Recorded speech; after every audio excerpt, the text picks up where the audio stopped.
Flux libre avec Honda, spécialiste de l'hybride depuis plus de 25 ans. Parce que les Français aimeront toujours l'automobile, le Salon automobile de Lyon présente Flux libre, le podcast. Bonjour et bienvenue dans ce 3e épisode de Flux libre, le magazine audio de l'automobile.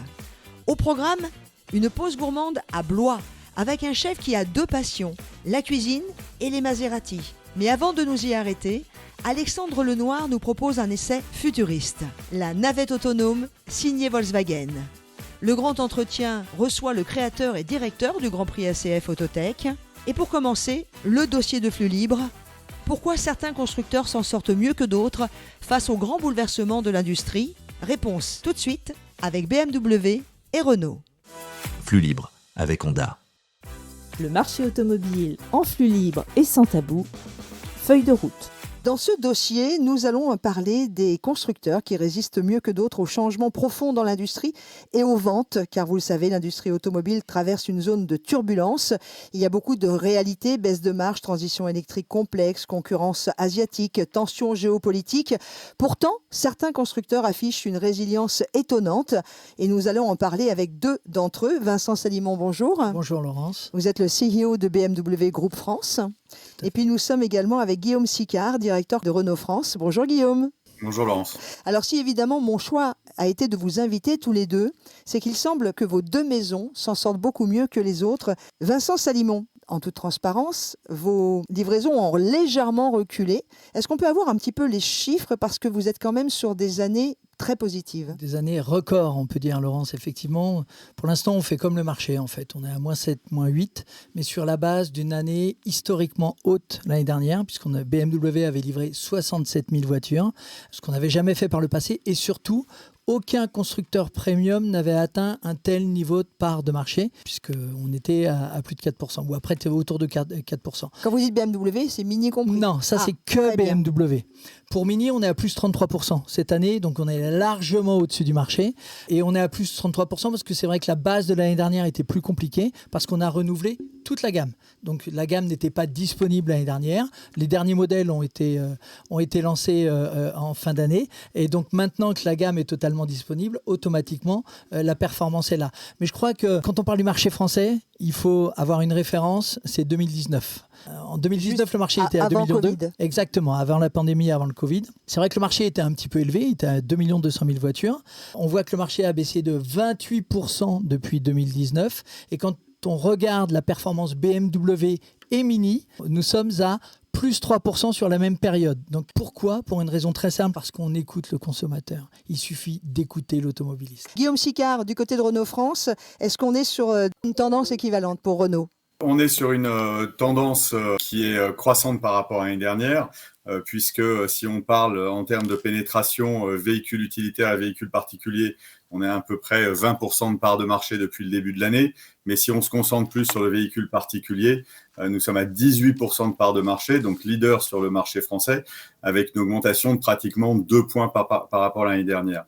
Donc on pourra revenir sur les raisons de cette augmentation, mais cette augmentation est très saine puisqu'elle est basée sur le marché des véhicules particuliers, de ce qu'on appelle du retail, et puis elle est aussi basée sur une croissance des flottes, elle est aussi basée sur une forte croissance de l'électrification. Vous avez dit quelque chose, Vincent Salimon, vous avez dit on écoute le consommateur. Il y a aussi une question de gamme, de proximité avec le consommateur. Comment vous avez plus écouté le consommateur, vous, que les autres, du coup ? Tout simplement parce qu'on a une offre qui correspond aux besoins des consommateurs. En fait, on voit bien aujourd'hui qu'il y a une politique automobile qui pousse à marche forcée à aller sur le 100% électrique et le consommateur n'est pas prêt. En tout cas, tous les consommateurs ne sont pas prêts à aller sur le 100% électrique. Et c'est pour ça qu'on a atteint un plafond de verre à 17% et que nous sommes quasiment le seul marché mondial ou européen a baissé en termes de vente de véhicules électriques, puisqu'on est à moins 4% cette année, après un moins 3% l'année dernière, comme ça, quand même, il ne faut pas l'oublier, et même un moins 20% si on exclut le leasing social l'année dernière. Donc, il faut en tenir compte. Et nous, pourtant, la différence, vous développez. Nous, la différence, c'est que pour tous les clients qui veulent aller sur le 100% électrique, nous avons une gamme qui répond à leurs besoins. 90% de nos segments sont couverts par un véhicule 100% électrique. Et on va même plus loin, puisque un client qui veut acheter un véhicule chez nous et qui se pose la question par rapport à un véhicule électrique, en fait, il ne doit pas choisir un modèle particulier. Il va d'abord choisir le modèle qu'il souhaite et ensuite, il va choisir sa motorisation puisqu'on le propose en thermique, en hybride rechargeable ou en électrique. Et c'est une grosse différence parce qu'effectivement, aller à marche forcée sur une motorisation pour laquelle les clients ne sont pas obligatoirement prêts, automatiquement, ça peut poser un problème. Et ce qui veut dire quoi ? Ce qui veut dire que l'année dernière, nous étions à 25% de mix de 100% électrique chez BMW. Donc, le choix n'empêche pas de vendre de l'électrique. On était même à 32% de 100% électrique pour Mini à fin 2024. Et cette année, on maintient les 25% pour BMW et on est même à 37% pour Mini. Alors évidemment, on peut vous suivre, Vincent Salimon, mais Guillaume Sicard, vous êtes presque chez Renault, en train de, non pas de prouver le contraire, mais vous avez une politique un peu différente et votre succès est sur le développement de la gamme électrique un peu vintage, la Renault 5, la Renault 4, et vous, c'est surtout sur l'électrique ou l'hybridation que vous avez des chiffres qui... Je pense que sur le fond, je suis assez d'accord avec ce que dit Vincent. Il faut écouter le client et proposer des alternatives au client parce que le tout électrique, le client, clairement, n'est pas prêt, même si les pouvoirs publics nous y poussent fortement. Et donc, il faut proposer des alternatives et des mesures de progression. En ce qui concerne Renault, je pense que les clés de la performance que nous avons aujourd'hui, elle est basée d'abord sur une offre produit. Une offre produit qui donne envie, qui plaît aux clients. Alors, on a joué sur la carte, comme vous disiez, Laurence, du vintage avec la Renault 5. On joue aussi, en quelque sorte, sur une autre carte vintage qui est celle du Scénic, par exemple. Mais, et ça, c'est pour les versions purement électriques. Mais on joue aussi sur une autre jambe de l'électrification qui est l'hybride. Et l'hybride est un segment de marché, une motorisation qui permet aux constructeurs de baisser les émissions de CO2, donc de se rapprocher de l'électrification, mais c'est un pas intermédiaire.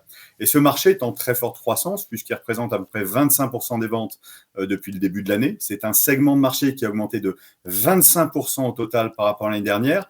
Donc, il y a une vraie demande sur l'hybride. Et sur ce segment de marché, grâce à nos motorisations e-tech hybrides, nous comptons pour 40% de ce marché. Est-ce qu'on peut avoir les chiffres, Guillaume Sicard, du lancement de la Renault 5 et de la Renault 4 dernièrement pour chez Renault en tout électrique ? La Renault 5 fait à peu près 2000-2500 ventes par mois. C'est le véhicule depuis son lancement leader sur le marché de l'électrique.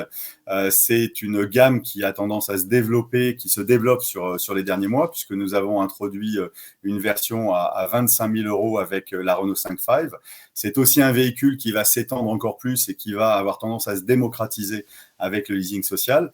Et puis, elle a son acolyte plutôt version SUV, qui reprend les codes de la Renault 4, qui a été lancée juste avant l'été et qui est encore en phase de lancement actuellement, dont on verra le début de la maturité au mois de septembre. Vincent Salimon, vous êtes le CEO BMW Groupe France, donc ça correspond aussi à Mini. Comment vous voyez l'avenir ? Quelle innovation ? Et comment est-ce que vous sentez le marché français avec les lunettes BMW et Mini ? Il y a 3 gros problèmes en fait, sur le marché français. C'est qu'on a besoin de visibilité, on a besoin de stabilité et on a besoin d'incitation. Et en fait, on est complètement à l'inverse. Il y a eu 20 changements de réglementation en 5 ans. 20 changements de réglementation en 5 ans. Quelle industrie peut supporter de tels changements ? En l'occurrence, il y a des marques qui s'en sortent bien, Renault, BMW Group, et on va continuer à travailler. Mais je crois qu'il est important de pouvoir échanger avec les pouvoirs publics. Il est important, alors je suis partenaire du Move Lab, il est important de pouvoir échanger avec de Mobiliance, il est important de pouvoir échanger avec les startups, il est important de pouvoir échanger avec les énergéticiens, avec les chercheurs, avec bien évidemment tous les pouvoirs publics et les décideurs. C'est pour ça que BMW et je fais partie du conseil d'administration de l'Alliance pour la décarbonation de la route, parce qu'ensemble, il faut qu'on puisse trouver des solutions, mais des solutions court terme, il faut qu'on en mette en place, c'est clair. Et pour moi, en tout cas, on a lancé 2-3 pistes. La première chose, ce sera un moratoire. On ne va pas revenir sur les taxes qui existent. En revanche, il faudrait arrêter d'augmenter les taxes. Il faudrait les laisser telles qu'elles sont aujourd'hui. Parce qu'il faut quand même savoir que nous sommes un des rares pays où le parc ne se renouvelle pas, donc il y a une augmentation des émissions de CO2, alors qu'au contraire, on veut augmenter le nombre de véhicules électriques pour décarboner le parc. Avec un parc qui est à peu près à 12 ans de moyenne d'âge aujourd'hui. Exactement, et qui prend 6 mois chaque année. Un parc qui vieillit d'1 an, c'est 15 millions de tonnes de CO2 qui augmentent parce qu'une voiture d'aujourd'hui émet 25% de CO2 en moins qu'une voiture d'il y a 10 ans. Donc certes, il faut développer le circulaire aussi pour faire en sorte qu'il y ait une réutilisation de la matière, mais il faut faire en sorte d'utiliser la technologie moderne en fait pour renouveler le parc. Donc très rapidement, il faut un moratoire sur les taxes, c'est clair. Il faudrait, parce qu'il y a les fiches CE ou le bonus électrique, on l'appelle comme on veut, donc c'est une très bonne chose, mais qui a oublié une chose, c'est que dans l'automobile, on ne sépare jamais le véhicule neuf du véhicule d'occasion. Parce qu'on est sur un cycle de vie d'un véhicule et on est sur un cycle d'utilisateur de véhicule. Donc les fiches CE ou le bonus électrique devraient être éligibles aussi pour les véhicules d'occasion. On a pris une décision au mois de février qui était de taxer différemment les véhicules électriques en termes d'avantages en nature. Il faut savoir que le marché du véhicule neuf, c'est quand même un marché d'entreprise. 50%, ce sont les entreprises, exactement. Et un véhicule non éco-scoré, aujourd'hui, a très peu d'avantages par rapport à un véhicule thermique. Or, si on veut dépasser ce seuil des 17% ou 18% et aller aux 25%, aller au chiffre de Renault ou de BMW, voire au-delà, aller à un tiers, il faut que le Français puisse acheter un véhicule électrique en tant que premier véhicule du foyer. Et pour que ce soit un seul véhicule du foyer ou le premier véhicule du foyer, il faut une batterie un petit peu plus lourde. Donc, c'est un véhicule non éco-scoré. Donc, peut-être pas proposer le même abattement pour un avantage en nature d'un véhicule non éco-scoré, mais quand même inciter à acheter une voiture électrique. Donc, il y a plein de mesures qui sont possibles. Il faut qu'on s'écoute, il faut qu'on se mette autour d'une table. Et quand vous dites, Vincent, qu'on ne peut pas revenir en arrière, je vais voir aussi avec Guillaume Sicard, mais par exemple, toutes les taxes carbone, taxes au poids sont quand même contre la vente des voitures en France. Enfin, en tout cas, on sait qu'elles ont eu un impact négatif, très négatif sur la vente de véhicules neufs, Guillaume Sicard. En fait, le principal problème qu'on a, c'est qu'on a un problème de complexité et un problème d'instabilité. Et donc, il est extrêmement difficile pour les constructeurs automobiles, qui sont aussi les investisseurs, d'avoir une vision stable long terme, puisque les investissements se comptent par milliards et les rentabilités se comptent sur 5 ou 7 ans. Donc, il nous faut absolument de la stabilité au niveau local et au niveau européen, tout du moins. Et en plus, au-delà de ça, il y a une modification des taxes locales extrêmement rapide, incertaine et extrêmement complexe. Donc, on a une espèce de millefeuille fiscal. À chaque fois qu'il y a une nouvelle règle qui tombe au dernier moment, on est obligé d'avoir un comité de lecture assez puissant pour pouvoir le mettre en place, le comprendre, etc. Moi, j'étais très étonné. J'ai passé 20 ans à l'étranger. En venant en France, je me suis rendu compte qu'on avait besoin de fiscalistes dans une direction commerciale et la direction du marketing. Ce qui était quand même assez surprenant pour un constructeur automobile. C'est pas ce que j'avais connu dans d'autres pays et c'est pas ce que j'avais connu en France auparavant. Donc, c'était vraiment une nouveauté, et tout ça, c'est pour correctement avoir nos actions de discussion auprès du gouvernement, mais aussi pour pouvoir appliquer correctement, réagir le plus rapidement possible aux mesures. En revanche, ça c'est le côté négatif. Le côté positif, c'est que je pense qu'il y a eu certaines mesures, notamment sur les flottes et sur les entreprises, qui certes sont complexes, mais on voit bien qu'elles commencent à avoir un effet sur la demande d'électrification au niveau des entreprises, que ce soit l'avantage en nature ou d'autres systèmes, puisque cette demande est en train d'augmenter au cours des derniers mois de manière significative et devrait, je l'espère, dans la deuxième partie de l'année, ramener quelques points de mix électrique à l'ensemble du marché, en tout cas pour les constructeurs qui sauront correctement appliquer ces nouvelles mesures fiscales sur le marché des entreprises. Quel type de coopération vous pouvez mettre tous ensemble pour que le marché de la vente de véhicules neufs puisse repartir ? Je sens, Vincent, que vous avez une mine un peu... Non, il faut simplement qu'on puisse s'écouter, il faut qu'on puisse discuter ensemble. Coopération entre constructeurs, je vais revenir dessus, mais il faut qu'on puisse mettre en place des mesures, et il faut savoir que les mesures qu'on propose, et ce sont des mesures proposées par Renault, mais par aussi des syndicats, la SIAM, Mobiliance, etc. Ce sont des mesures qui ne coûtent pas d'argent, puisqu'on sait qu'on a un problème de budget quand même, on est en train de chercher 44 milliards, donc c'est pas pour investir davantage. Ce qui manque aujourd'hui, sur la base d'un marché à 2 millions, c'est 400 000 voitures. 400 000 voitures par an, c'est à peu près 2,5 milliards de TVA qui s'évaporent. Les mesures que nous proposons ne sont pas des mesures qui coûtent, ce sont des mesures qui peuvent rapporter. Alors, maintenant, la coopération. Encore une fois, c'est le choix. Et le choix passe par une ouverture en termes de technologie, mais qui passe par une ouverture en termes de technologie qui soit aussi une technologie zéro émission. Donc, je ne vais pas répondre pour Renault. Vous êtes vraiment zéro émission, Vincent. Alors, vous pensez zéro que émission de à terme Okay. Non, à terme, oui, effectivement. Et pas que, parce qu'il faut aussi décarboner le parc. Et le parc, c'est 40 millions de voitures. Et c'est pas avec 300 000 voitures électriques par an qu'on va réussir à décarboner très rapidement. Mais il faut une multitechnologie et il faut aller aussi sur l'électrique. Pour BMW, par exemple, on travaille avec Toyota sur une technologie supplémentaire qui est l'hydrogène, parce qu'on a des clients qui roulent, parce qu'on a des clients qui ne peuvent pas passer 10 minutes, un quart d'heure, une demi-heure à recharger et qui veulent faire le plein rapidement, mais en roulant en zéro émission. Donc là, Vincent, vous êtes en train de nous annoncer que BMW et Toyota travaillent sur une future voiture disponible pour le particulier, que ce soit en flotte d'entreprise ou moins, à l'hydrogène. Exactement. Je vous annonce qu'en 2028, on va commercialiser un véhicule hydrogène qui puisse répondre à l'utilisation de certains clients, en tout cas certains clients BMW, qui roulent beaucoup, qui n'ont pas la capacité de recharger en permanence. Ce ne sera pas pour tout le marché, on est en train de parler d'un segment, d'un petit segment du marché, mais c'est cette ouverture technologique qui permettra de décarboner le parc comme on cherche à le faire aujourd'hui. Guillaume Sicard, pour Renault. Notre objectif, c'est vraiment de continuer à travailler sur la démocratisation de la mobilité individuelle. D'un côté, sur la mobilité électrique, il y a d'énormes chantiers chez Renault pour pouvoir baisser le coût de production des véhicules et pour pouvoir lancer des véhicules électriques abordables. C'est le cas notamment de la Twingo, dont vous avez entendu parler, qui va être lancée l'année prochaine, qui est un véhicule dont l'objectif de prix de lancement est sous la barre des 20 000 euros.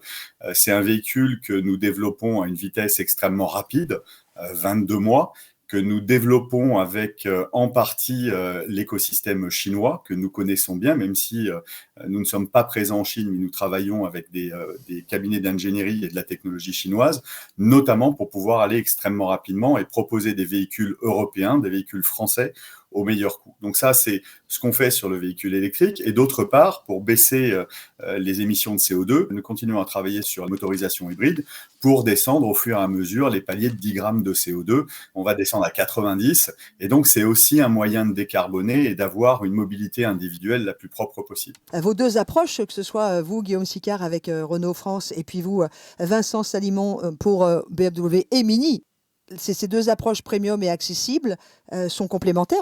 Exactement, en fait, on est un pays d'automobile, on est un pays où, je vous le disais tout à l'heure, Laurence, j'ai travaillé en Norvège, j'ai été pendant 4 ans patron de la Norvège, qui est un marché très électrifié, qui est à 95%, mais comment ils ont réussi, en dehors de certains avantages fiscaux, effectivement, qui pouvaient exister sur les véhicules électriques, la première chose, c'est qu'ils ont écouter le client, et je vais donner un exemple qui coûte rien, c'est les voies de covoiturage, les voies de bus, les voies de taxi, ça ne coûte absolument rien à personne de les ouvrir aux véhicules électriques et ça va intéresser beaucoup de clients. Maintenant, il y a des discussions qui peuvent se faire entre les régions, les communes, etc. et les villes. Nous sommes dans un pays automobile, on oublie les territoires, c'est vrai quand on est dans Paris, il y a beaucoup de solutions en termes de transport en commun, de vélos, de trottinettes pour se développer, mais 60% de mes ventes chez BMW sont faites en dehors des grandes villes. Et dans des territoires où il n'y a pas de transport en commun, dans des territoires ou dans des secteurs où il n'y a pas de solution alternative à la mobilité individuelle, et pourtant on n'a pas le choix, il faut baisser les émissions de CO2, il faut protéger la planète, donc il faut développer le circulaire, et c'est ce qu'on va faire avec notamment la BMW iX3, qui est une voiture 100% électrique, enfin ça va être 6 modèles en 24 mois, mais en tout cas le premier véhicule, donc c'est 800 km d'autonomie WLTP, 350 km rechargés en 10 minutes, et un tiers de matière secondaire. Et pour conclure chez Renault, Guillaume Sicard ? Développer l'électrification et une offre attractive, une offre qui fait plaisir, une offre efficace en termes de CO2.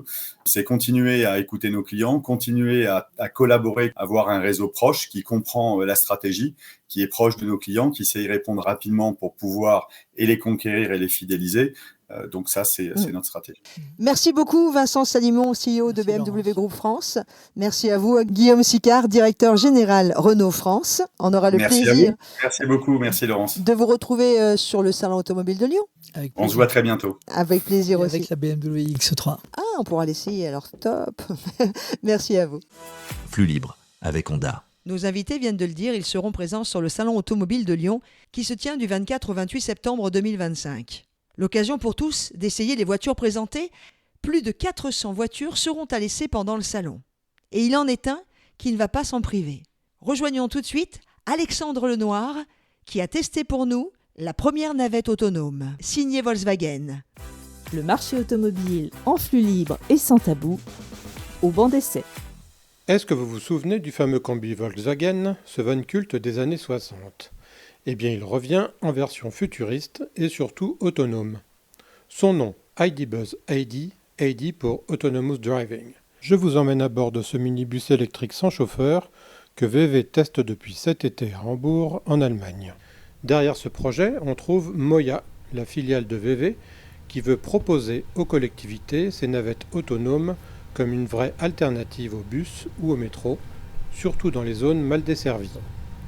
L'idée est simple, commander sa navette via une appli, comme un Uber, mais partagée avec d'autres passagers. La différence, c'est qu'ici, pas de conducteur, c'est l'intelligence artificielle qui pilote. Alors, comment ça marche ? L'ID Buzz AD embarque une impressionnante panoplie de capteurs, caméras, radars, lidar, jusqu'à 27 au total. Résultat, le véhicule voit à 300 mètres, il entend aussi une sirène ou un klaxon et adapte sa conduite en temps réel. Mais rassurez-vous, la sécurité est au cœur du dispositif, commande d'urgence dans l'habitacle, connexion permanente à un centre de supervision et même la possibilité pour un opérateur de reprendre le volant en cas de problème. Pour les passagers, l'expérience ressemble à ce que devrait être un trajet en VTC classique. Confort, conduite souple, respect du code de la route. À Hambourg, les premiers testeurs peuvent monter gratuitement à bord depuis le 1er juillet. Mais pourrait-on par exemple demander à la voiture d'adopter une conduite plus sportive ? Théoriquement, oui. René Os est notre accompagnateur et responsable des homologations pour les services de mobilité chez Moya. Si nous voulons le faire, nous pouvons paramétrer le comportement de la voiture pour qu'elle soit un peu plus sportive ou un peu plus défensive. Il y a donc des paramètres que nous pouvons modifier. De plus, la voiture sait comment les gens conduisent habituellement en ville, car nous disposons de cartes haute définition qui contiennent des informations sur la vitesse, les voies, etc. La voiture peut ainsi imiter le comportement humain dans la zone. Techniquement, on parle d'un véhicule de niveau 4, ça veut dire qu'il se débrouille dans des situations complexes, mais qu'un superviseur reste présent à bord. L'objectif, c'est un lancement commercial fin 2026, d'abord à Hambourg bien sûr, puis dans d'autres grandes villes. Alors la question est posée, seriez-vous prêt, vous, à monter dans un minibus sans chauffeur ? Une chose est sûre, Hambourg s'apprête à devenir la vitrine européenne du transport autonome. Flux libre avec Honda. Le marché automobile en flux libre et sans tabou, sans filtre. Richard de Cabrol, bonjour. Bonjour. Vous êtes au cœur de l'écosystème automobile depuis des années maintenant, dans l'écosystème automobile innovant. Parlez-moi de ces grands prix ACF Autotech que vous avez créés en 2018. D'où est venue l'idée et pourquoi ? En 2018, effectivement, a eu lieu la première édition. On avait commencé à travailler dessus un an plus tôt. C'est avec Thierry Peugeot, avec qui on dirige le club automobile de l'ESSEC Alumni. On avait voulu créer un événement orienté start-up parce que nous sommes en collaboration avec les clubs auto-alumni de toutes les grandes écoles de Paris, que ce soit de commerce ou d'ingénieurs. Et donc, on pouvait sourcer des nouveaux projets, de nouvelles personnes qui innovent dans ces réseaux pour les mettre sur scène. On se disait, c'est notre valeur ajoutée. Ensuite, effectivement, est venue naturellement l'idée de le faire avec l'Automne Club de France. Et c'est comme ça que c'est devenu le Grand Prix ACF, puisque c'est effectivement l'Automne Club de France qui a totalement financé la première année. On a fait ça avec 3 bouts de ficelle pour lancer ce Grand Prix. Et dès lors qu'il y avait déjà 74 candidatures dès la première année, la chose était lancée, les partenaires nous ont rejoints dès la seconde. Et donc tout est parti de là. On a une moyenne de combien de dossiers par an qui arrivent ? Entre 75 et 95. Depuis donc la création, vous en avez vu passer des dossiers. Est-ce qu'il y en a une qui vous reste en mémoire plus qu'une autre ? Il y en a beaucoup qui nous ont impressionnés pour des raisons très différentes. Mob Energy, quand on l'a mis la première fois en finale, c'était juste une planche à roulettes qui passait sous les véhicules pour les recharger. Aujourd'hui, ils ont construit une usine à Lyon, ils sont en train de scaler à fond. On les a mis en finale alors qu'ils avaient 4 ou 5 mois d'existence, ils n'avaient même pas encore fait leur seed. Eux, ils ont été impressionnants par rapport au fait qu'on leur a fait confiance très tôt et finalement, ils ont un peu dépassé toutes nos attentes en termes de développement. Ensuite, il y en a d'autres qui sont impressionnantes parce qu'ils plantent des plantes transgéniques dans le sol de mine de nickel pour absorber le nickel des sols pour ne plus avoir à piocher dans la mine. C'était le gagnant de l'année dernière, Génomine. Et leur principe ? Alors, leur principe, c'est de faire pousser des plantes qui ont été génétiquement modifiées de manière à absorber le nickel du sol. Et ensuite, ils ils récoltent la plante et ils la transforment en nickel. Et ça permet d'aller chercher même du nickel là où il n'y a pas encore de mine, ou d'exploiter de manière écologique des mines qui autrefois étaient exploitées de manière non écologique. Et du nickel, et ça c'est intéressant, on en a partout, même dans vos poêles et dans vos casseroles. Donc c'est quelque chose qui est utile pour tout.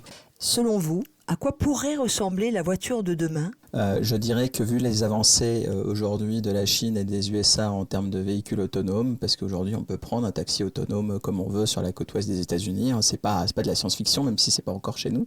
Je pense qu'effectivement en 2035, ce sera beaucoup plus généralisé. Et là on prétend que l'Europe ne peut pas accueillir de véhicules autonomes parce que les routes sont trop sinueuses, parce qu'il y a des gens qui font des signes curieux sur la place de l'Étoile pour passer.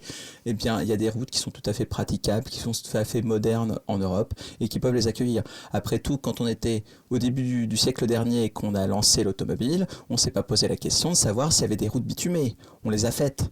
Donc je ne vois pas pourquoi on ne pourrait pas le faire à nouveau. Quand on parle d'innovation dans l'automobile, Richard de Cabrol, qu'est-ce qui bloque aujourd'hui, selon vous, le développement plus de l'innovation ? C'est la technologie, ce sont les financements, c'est la réglementation. Est-ce qu'il y a des choses qui bloquent d'ailleurs ou pas du tout ? Une fois, j'avais vu de la part d'un ancien numéro 2 de Renault un tableau qui présentait tous les changements réglementaires qu'ils allaient avoir dans les années à venir. C'est certain que devoir s'adapter en permanence à un règlement qui change en permanence, c'est coûteux. Donc ça augmente le prix de l'objet, ça nous envoie dans des choses qui ne sont pas nécessairement innovantes parce qu'elles ont été imaginées par des gens qui font des réglementations. Donc ce n'est pas des gens qui innovent, des gens qui font des réglementations, c'est des gens qui veulent dire « t'as ton innovation à une limite et c'est celle-là ». Ou sinon, on va améliorer la sécurité et je ne dis pas que c'est inutile. Hein. Un enfant qui est mort dans une voiture aujourd'hui, en 2026, il y a la détection à l'intérieur des véhicules pour savoir s'il y a un bébé ou un enfant qui est resté à l'intérieur. Donc là, c'est clairement une obligation réglementaire utile. Donc je ne dis pas que tout est inutile, mais c'est vrai que le calendrier est tellement jalonné de contraintes réglementaires en permanence que les forces de R&D, elles vont s'adapter en permanence à ça. Et donc c'est peut-être de l'énergie qui pourrait être dépensée à innover. Ensuite, il y a le côté des financements. Aujourd'hui, on dit que l'automobile est dans une situation un peu précaire avec des ventes qui sont en baisse, mais par contre, il y a des dépenses R&D qui sont en hausse. En 2022, les dépenses R&D étaient à environ de 75 milliards dans le secteur automobile en Europe. En 2024, c'est passé à 85 milliards de dépenses en recherche et développement. Donc les acteurs privés ne lésinent pas sur les investissements financiers, mais c'est certainement pas assez. On est quand même confronté, et donc ça, on l'a cité, la Chine et les USA. Alors aux USA qui innovaient autrefois et même encore aujourd'hui dans le produit, mais on voit aujourd'hui que Tesla en fait est aussi soumis à la concurrence chinoise tout autant que les constructeurs européens. Mais les Chinois ont cet avantage et ça c'est un mystère pour moi, je ne comprends pas pourquoi ils soutiennent autant ce secteur. Les autres secteurs ne sont pas autant soutenus que l'automobile en Chine, mais on sent qu'ils sont prêts à tout. Je ne fais pas non plus dire, on est dans Sans filtre, hein, c'est ça, je ne fais pas non plus dire qu'on est en face d'une armée zombie qui n'arrive pas d'arriver, dès qu'il y en a un qui meurt, il y en a un derrière. Mais il y a 150 constructeurs automobiles en Chine et il en meurt tous les jours. Mais on sait très bien à la fin qu'il y en aura un qui subsistera, celui-ci sera très fort. Quels seraient les leviers pour améliorer en fait notre situation? Il faut faire déjà le constat que là où le yuan est quand même assez bas comme monnaie et facilite les exportations, c'est aussi un vecteur. On parle peu de la monnaie. Hein. J'entends on va trouver des financements, on va emprunter sur les marchés, il faut qu'on soit plus compétitif, mais l'euro, on l'oublie l'euro? C'est un outil comme un autre. Je veux dire, les Chinois utilisent le yuan, les USA utilisent le dollar. Je ne sais pas si vous avez fait des achats récemment en dollars, mais ça devient de moins en moins cher en euros d'acheter des choses en dollars. Aujourd'hui, on voit bien, ces monnaies sont plus faibles par rapport à l'euro. L'euro devient aussi un problème pour exporter, devient aussi une ressource de revenus. Parce que finalement, là, on peut mettre des barrières à l'entrée. Si au final, les véhicules chinois se vendent plus cher en Europe par rapport au prix auquel ils se vendent en Chine, eh bien, en fait, elles y gagnent aussi. Elles arrivent à compenser les barrières à l'entrée qu'on pourrait mettre à ce niveau-là. Donc, en fait, sur l'euro, et c'est là où je trouve que finalement, on oublie cet outil, on devrait se dire, mais qu'est-ce qu'on pourrait faire pour faire en sorte que l'euro nous permette d'avoir une industrie au global, pas que automobile, plus compétitive. Vous pensez que le français et l'européen en général et le français en particulier rêvent toujours d'automobile? Est-ce que la voiture fait toujours rêver? Bon, moi, la réponse, j'ai envie de dire oui. Ah bah oui. Et l'association aussi de l'automobile avec d'autres objets. Il y a aussi le véhicule autonome qui fait toujours rêver. Quelqu'un va en Californie et s'assoit dans un véhicule autonome, il trouve ça juste incroyable. Les innovations en automobile font toujours rêver. Merci beaucoup Richard de Cabrol. Merci beaucoup Laurence. Flux libre avec Honda. Le marché automobile en flux libre et sans tabou, l'escapade. Notre escapade nous emmène du côté de Blois avec un chef ancré dans le Val-de-Loire à la tête du complexe hôtelier Fleur de Loire, à Blois donc. Christophe Hay est notre invité dans l'escapade. Bonjour Christophe. Bonjour à tous. Merci d'être avec nous. Aujourd'hui, on va explorer deux de vos passions, la haute gastronomie et la liberté de la route. 2 étoiles Michelin, un engagement local plutôt fort et une voiture pour s'évader. Vous avez ouvert votre restaurant à Fleur de Loire en 2022 sur la ville de Blois, mais vous étiez avant autre part. Je suis un enfant de la région puisque je suis né à Vendôme, j'ai fait mon lycée hôtelier à Blois, mais comme beaucoup de chefs, je me suis un peu promené. J'ai travaillé pour Paul Bocuse à Lyon, je suis parti aux États-Unis, j'ai travaillé un peu à Paris et puis je suis revenu dans la région en 2014 dans un petit village qui s'appelle Montlivaud, donc collé à Chambord. J'ai eu ma première étoile en 2015, la deuxième en 2019 et puis quand j'ai eu ma deuxième étoile, on m'a proposé cette jolie bâtisse en plein centre de Blois, ancien hôpital de Blois, donc on est sur la rive sud avec cette jolie vue sur la ville, juste en face du château, la Loire qui passe juste au pied de Fleur de Loire, donc on est plutôt pas mal. Ouais. Cette maison d'ailleurs, vous avez choisi d'y inscrire votre projet. Je suis paysan, issu d'une famille agricole du côté de ma maman depuis 5 générations. Je suis moi-même agriculteur, j'ai aussi un cheptel de bœuf wagyu. Ça évoque aussi le respect et le bien-être, le respect des convives qui viennent dans ma maison avec ce côté paisible, bienveillance, accueil, qui sont des mots importants aujourd'hui et qu'on se doit de continuer à perdurer dans des maisons comme les nôtres. Et puis la bienveillance aussi des équipes, puisque du coup, voilà, je suis aussi quelqu'un qui essaie de prendre un maximum le soin des gens qui m'entourent, qui ont envie de me faire grandir, qui ont envie de nous faire grandir, tous ensemble, et on forme une seule et même équipe. Et en tous les cas, voilà, ce que je voulais, c'était vraiment un havre de paix, qu'on pose la voiture là, qu'on profite. C'est vraiment un passage qui est très agréable. Christophe, vous avez votre propre potager également. Quand j'ai repris cette bâtisse dans Blois, la ville avait gardé quelques terres en plein centre de la ville. Du coup, on a récupéré 1,5 hectare. Ça nous permet aujourd'hui d'être complètement autonome sur la partie végétale. 4 personnes à plein temps pour pouvoir entretenir ce jardin. Puis c'est aussi source d'inspiration et pour les équipes et pour les convives. Donc j'ai beaucoup voyagé, j'ai ramené plein de petites choses de mes voyages. J'ai pas mal de poivre, Timut, Séchouan, la baie de Sancho, du poivre de Chiloé. Mais j'ai surtout aussi ramené des herbes intéressantes du Mexique comme l'herba santa, l'épazote, de la citronnelle que j'ai ramenée de Thaïlande et aussi beaucoup d'agrumes. J'ai aussi une truffière entre Cheverny et Chambord. On a un écosystème autour de nous qui est quand même plutôt agréable. Puis si les rois s'étaient implantés dans cette région, c'est aussi parce qu'il y avait des raisons. Christophe Hay, vous qui êtes ce chef étoilé situé à Blois avec votre restaurant Christophe Hay, si en faisant ma route aujourd'hui, je décide de faire une pause chez vous, on est au mois de septembre, pour déjeuner avant de reprendre la route, ou même pour dîner, pour prendre une pause aussi à l'hôtel, qu'est-ce que je vais déguster sur votre table? Ce qui est intéressant pour moi, c'est surtout de jouer et la carte du végétal et les poissons d'eau douce. Donc en ce moment, nous, on continue encore à mettre en avant, surtout au mois de septembre. On est en fin de saison des tomates, mais on est surtout dans la période où elles sont les meilleures. Parce qu'en fait, elles vont s'être gorgées de lumière et de soleil.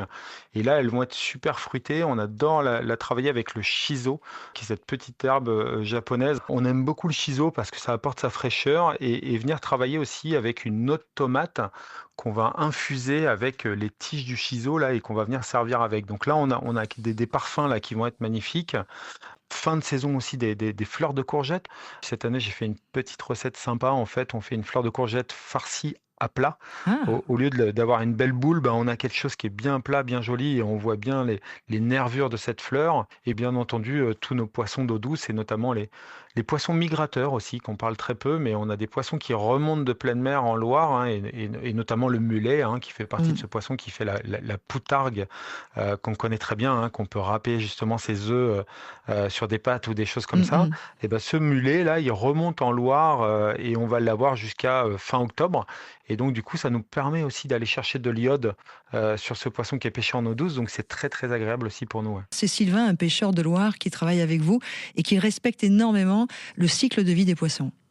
Biodiversité, on pêche vraiment les poissons qu'on a en abondance. On aime aussi beaucoup le silure parce que on en a beaucoup aujourd'hui en Loire, et la Loire, c'est le seul fleuve à avoir été classé à l'UNESCO, hein. Donc les poissons vivent sur le sable et les galets, donc on n'a pas ce goût terreux ou vaseux qu'on peut avoir sur les poissons d'étang ou de rivières classiques. Et là, on a vraiment des eaux qui sont pures, et comme on pourrait dire, vu que c'est des poissons d'eau douce, ils sont très très doux en fait, hein. Il y a pas de puissance, on n'est pas comme des rougets où ça va être très fort, des choses comme ça. Là, on a vraiment beaucoup de douceur en fait. Ouais.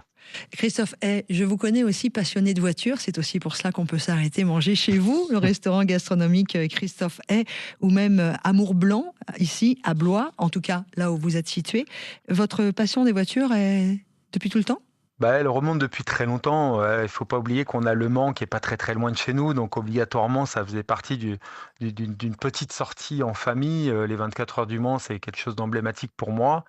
Amoureux de la marque Alpine, c'est une réédition qui est superbe et qui moi me fait rêver. Et puis ambassadeur Maserati en fait. Ouais. Qu'est-ce que vous aimez chez Maserati ? La finition, l'élégance, l'art à l'italienne, mais l'intérieur d'une Maserati est quand même assez exceptionnel. Le confort qu'on va pouvoir avoir avec ces voitures, les motorisations, hein, puisque tout ça, ça a évolué, mais on a des moteurs qui sont 100% électriques également sur Maserati. Et Maserati a également travaillé sur le son dans l'habitacle, hein, qui n'est pas un son surfait, qui est vraiment un son Maserati, qui est assez exceptionnel. C'est des véhicules qui aujourd'hui correspondent vraiment à ma philosophie et à l'élégance qu'on peut retrouver ici à Fleur de Loire. Christophe Hay, vous êtes sur la route avec votre Maserati, avec vos amis ou votre famille dans la voiture. Quel est l'endroit où vous vous arrêterez ? Alors moi, j'ai mon petit village de prédilection et l'endroit où j'aime bien me poser pour ressourcer les batteries. C'est un endroit qui s'appelle Saint-Dié-sur-Loire. C'est historiquement en fait l'endroit où les pierres qui ont servi à construire le château de Chambord ont été débarquées. Vous pouvez prendre une serviette, vous poser justement sur le gazon et contempler la Loire qui est juste magnifique à cet endroit avec des tout cabanets qui sont là. Je me poserai là et j'aime beaucoup un petit sandwich très simple avec une pâte à croissant qu'on cuit en moule à gouttière, donc ça fait quelque chose d'assez incurvé comme ça, c'est très croustillant. J'irai dessus râper un peu de jambon de Silure, et oui, on fait ça. On vient le râper très finement, une salade bien croquante type romaine qui va bien, et puis on fait une César, une sauce César. Et puis, qu'est-ce que je pourrais boire avec ? Oui. Vous connaissez peut-être Thierry Puzla, avec une cuvée qui s'appelle La Frileuse. Clos du Tubeuf, c'est à la 15 minutes de Fleur de Loire, avec ce côté fruité qu'on adore. On est vraiment sur l'appellation Cheverny. Merci beaucoup à Christophe Hay pour cette jolie escapade entre les saveurs du terroir, la sensation de liberté sur la route, vous qui êtes passionné également de voiture. On retient donc qu'un chef 2 étoiles peut aussi aimer appuyer sur l'accélérateur. Hein. Ouais, c'est important même de se promener et de faire des petites balades pour se ressourcer aussi. Voilà, avec modération aussi pour tout, la vitesse et les vins. On vous embrasse et merci beaucoup Christophe Hay. Au revoir. Merci. Flux libre avec Honda. Nous voici arrivés à la fin de ce 3e épisode de Flux Libre. Merci à tous nos invités de nous avoir accordé leur temps et leur passion. On espère que ce voyage vous a plu autant qu'à nous, et ce n'est qu'un début. Car très bientôt, toute l'équipe sera présente sur le salon pour des enregistrements en direct. Ce sera l'occasion de partager ensemble des rencontres, des échanges, des découvertes et surtout de vivre cette passion de l'automobile autrement dans l'énergie du Salon Automobile de Lyon 2025. Alors n'hésitez pas à venir nous voir, à pousser la porte de notre studio éphémère, à venir nous saluer, à nous poser des questions ou simplement à partager un bon moment avec nous. Je peux vous dire que toute l'équipe de Flux Libre a hâte de vous retrouver là-bas. Et à bientôt pour le 4e épisode de Flux Libre. C'était Flux Libre avec Honda, spécialiste de l'hybride depuis plus de 25 ans.